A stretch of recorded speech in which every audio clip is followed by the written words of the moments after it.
በሀገራችን ኢትዮጵያ በመጪው ግንቦት ወር 7ኛው ጠቅላላ ምርጫ ይከናወናል።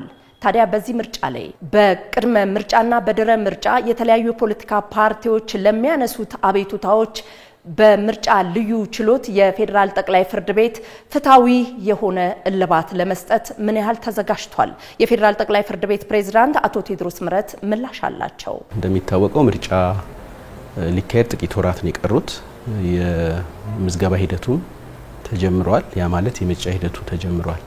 በአዋጁ ላይ በግልጽ እንደተጠቀሰው አንዱ ትኩረት የሚሰጠው ከመግቢያው ጀምሮ ከምርጫ ሂደት ጋር በተያያዘ የሚነሱ አለመግባባቶችን መፍትሄ መስጫ ስርዓት መዘርጋት ነው።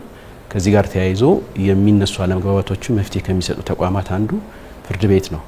የመጨረሻ ውሳኔ የሚሰጠው በፍርድ ቤት ነው። ከዚህ በተጨማሪ አዋጁ የመራጮች ምዝገባ ከመደረጉ ከአንድ ወር በፊት ችሎቶች እንዳስፈላጊነታቸው እንዲደራጁ ያስቀምጣል። በዚህ አግባብ ችሎቶችን ማደራጀት ጀምረናል። እሱ ብቻ ሳይሆን ቀደም ብሎም ከምርጫ ዝግጅት ጋር አስፈላጊ የሆነውን የስልጠና ሁኔታ ግምት ውስጥ በማስገባት ለዳኞች ስልጠና ለመስጠት እንዲቻል የውጭ አማካሪ እንዲቀጠር ተደርጓል። የውጭ አማካሪ ተቀጥሮ የሚያስፈልገውን ከስልጠና ጋር የመጠነኛ የዳሰሳ ጥናት ተሰርቷል። ያ የዳሰሳ ጥናት መሰረት ተደርጎ የስልጠና ሞጁል ተዘጋጅቷል። በዚህ የስልጠና ሞጁል መሰረት የመጀመሪያውን ስልጠና የሚቀጥለው ሰኞ እናካሄዳለን። ስልጠናው የሚሰጠው በፌዴራል ደረጃ በዚህ ስራ ላይ ለዚህ ስራ የሚመደቡ ዳኞችን ጨምሮ ከሁሉም ክልሎች የሚመጡ ዳኞችን የሚያካትት ይሆናል። ይሄ የመጀመሪያ ዙር ስልጠና ነው። በ3 ዙር ስልጠና ለመስጠት ታስቧል። በፌዴራል ደረጃ ያሉት ዳኞች ስልጠናውን እንዲወስዱ የሚደረገው በቀጥታ ወደ ስራ ያስገቡታል በሚል ታሳቢ ሲሆን ከክልል የሚመጡት ግን ከሀገሪቷ ስፋትና ከዳኞች ቁጥር አንጻር ወደ መጡበት ክልል ተመልሰው ሌሎች ዳኞችን ያሰለጥናሉ ተብሎ ይጠበቃል። አቤቱታው ከወረዳ ጀምሮ እስከ ፌዴራል ጠቅላይ ፍርድ ቤት ባሉ ፍርድ ቤቶች በሙሉ ሊቀርብ የሚችልበት እድል ስላለ በሁሉም ረገድ በሁሉም ደረጃ ዝግጅት ያስፈልጋል። ይህን ታሳቢ አድርገን ከመነሻው እስካሁን ስልጠናውን ከዚህ በተጨማሪ ችሎቶቹን የማደራጀት ስራ በአግባቡ እየሰራ እንገኛለን። እንደሚታወቀው ቅሬታ መቅረብ ሊጀምር የሚችለው ከምዝገባው ሂደት ጀምሮ ነው። ስለዚህ ያንን ታሳቢ አድርገን ዝግጁ ሆነን እየጠበቅን እንገኛለን።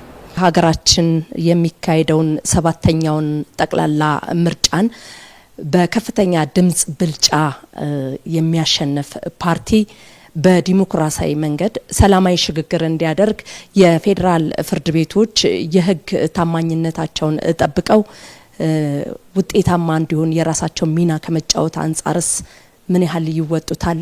ገለልተኝነቱንስ እንዴት እንጠብቀው? በፍርድ ቤት በኩል ገለልተኛ የሚያደርጋቸውን ነፃ የሚያደርጋቸውን የዛ መገለጫ የሆኑትን ስራዎች በሙሉ እንሰራለን። ዳኞች ያለምንም ተጽዕኖ ያለምንም ጣልቃ ገብነት የሚቀርብላቸውን ጉዳይ ህግና የሚቀርበውን ፍሬ ነገር ብቻ መሰረት አድርገው እንዲወስኑ ነፃነት ተጠብቆላቸዋል።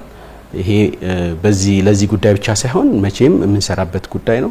አሁንም በተመሳሳይ ሁኔታ የዳኝነት ነፃነት፣ ገለልተኝነት ተረጋግጦ ይሄንንም ስራ እንዲሰሩ ሁሉ ነገር ተመቻችቶ ይገኛል። ይሄንንም ታሳቢ ያደረገ የችሎት ዝግጅት አድርገናል። መጀመሪያ ከእጩ ምዝገባ ከመራጮች ምዝገባ ጋር በተያያዘ ሊነሳ ይችላል። ከዛ ሲያልፍ በምርጫው ሂደት የሚነሳ አለመግባባት ሊኖር ይችላል።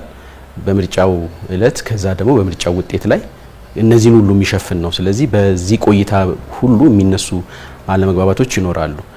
አዋጁም የሚያስቀምጠው የችሎቶቹ መደራጀት እንደ አስፈላጊነታቸው በሚል ስለሆነ አሁን ሊነሱ የሚችሉትን አለመግባባቶች ታሳቢ ተደርጎ ዝግጅት ተደርጓል።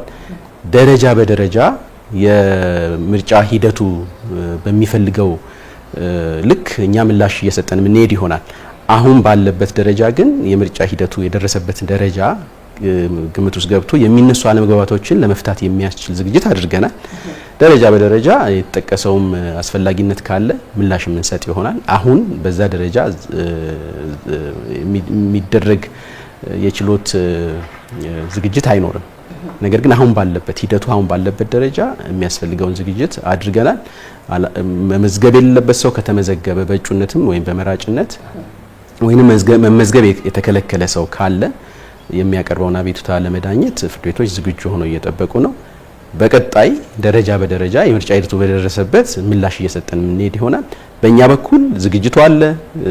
በስልጠና በሚያስፈልገው ሁኔታ ዝግጁ ሆነን እየጠበቅን ነው። የሚቀርቡ አቤቱታዎችን በአግባቡ ምላሽ ለመስጠት በፍጥነት ምላሽ ለመስጠት የሚያስችሉ የችሎት ዝግጅቶችን አድርገናል።